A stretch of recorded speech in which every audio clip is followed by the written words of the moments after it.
OMORI is a super bright, friendly, alarmingly haunting pixel RPG that leaves players questioning the psychological horror tag for hours of gameplay. My name is Elle, and just consider me your compass rose through the spooks and scares of OMORI. I've been a horror fan for a long time now, and I know that horror can describe anything from drenched in blood slasher stories to chilling psychological dramas that leave players shell-shocked. As always, this is a non-spoiler review that should give you a better idea of the type of horror you'll experience in OMORI. The game starts off with you taking the role of OMORI, waking up in a place called White Space where you are told that you've been living for as long as you can remember. Through a door, you find a group of your friends, Aubrey, Hero, and Kel, playing cards. You gather them up and meet up with some more friends, Mari and Basil. The world you find yourself in is a hyper-colorful paradise where even the enemies are cute and cuddly looking. Not too long after, you find Basil missing. It is now up to you, OMORI, and the rest of the gang to journey across the dreamlike landscape to find him. Every so often, in OMORI's quest to find Basil, you encounter mysterious happenings in the world. These happenings take you from the dreamlike wonderland to a house in Faraway Town. In Faraway Town, you are no longer OMORI, but a different yet similar looking boy whose name can be decided by you. As a drastic change from the close-knit friend group in the dream world, the real-world boy finds himself alone in a nearly empty house several days before moving away from his childhood home. Very quickly in the real world, you find the same friends from the dream world, but they are older and have had a great strain between all of them in their friendship.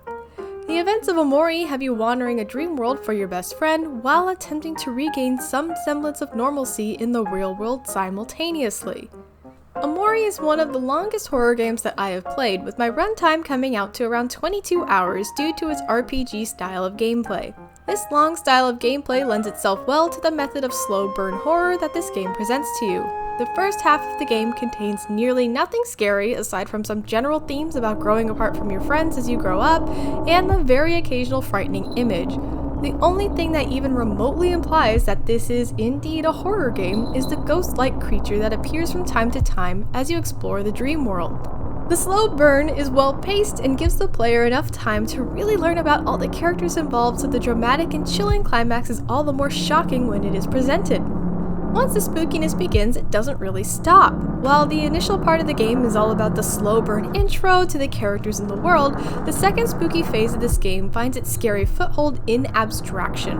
The pixel sprite style of art really lends itself well to the abstract style of horror. The visual confusion on the screen causing distraction while the logical brain is searching for very discrete answers. These abstract, surreal visuals are accompanied by a similarly abstract soundtrack. This game relies heavily on audio to create the tone and feeling of every scene, since the story is text-based in nature. While I had my doubts about the art style appearing scary in the beginning, I was surprised by the addition of many hand-drawn sequences that are added to both give scenes more depth in their storytelling, as well as allow for the game to use these scenes to give a sense of pacing. While the beginning of the game does have a slow burn, there are still ebbs and flows of horror tension that happen even in the dream world. There are many times where the game will be all flowers and rainbows, only to have a stark, chilling event happen, and then for it to seemingly glitch back to normal. Over time, when these chilling events happen, and it ends in a hand-drawn scene, you know the plot to have just made a big step forward to uncovering the mystery. Now that I've shared my thoughts on the creepiness of OMORI, I would describe the horror style as passive, exaggerated slice-of-life horror.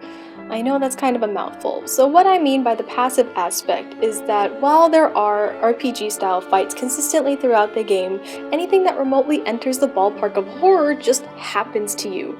OMORI and the boy are constantly frozen in fear, walking through the shadowy ruins of a psyche and just watching it crumble around them. A major horror theme in this game is helplessness, and the nearly oppressive passiveness felt by the playable characters really forces the player into that role. As for the second part, exaggerated slice of life, kind of sounds like an oxymoron. What I mean is that the base story is actually very grounded. In essence, you are a boy who is moving away for the first time and has grown apart from his friends. You wonder what life will be like in the future, and if growing up means losing the ones that you love, while also coming to terms with a fairly recent tragedy. While the base story is very grounded, it is the method of storytelling that exaggerates it into a scary and fantastic adventure. OMORI tells its sad and chilling story with a well-blended mix of audiovisual media and methods of storytelling. Thanks for watching, and until next time, don't look behind you.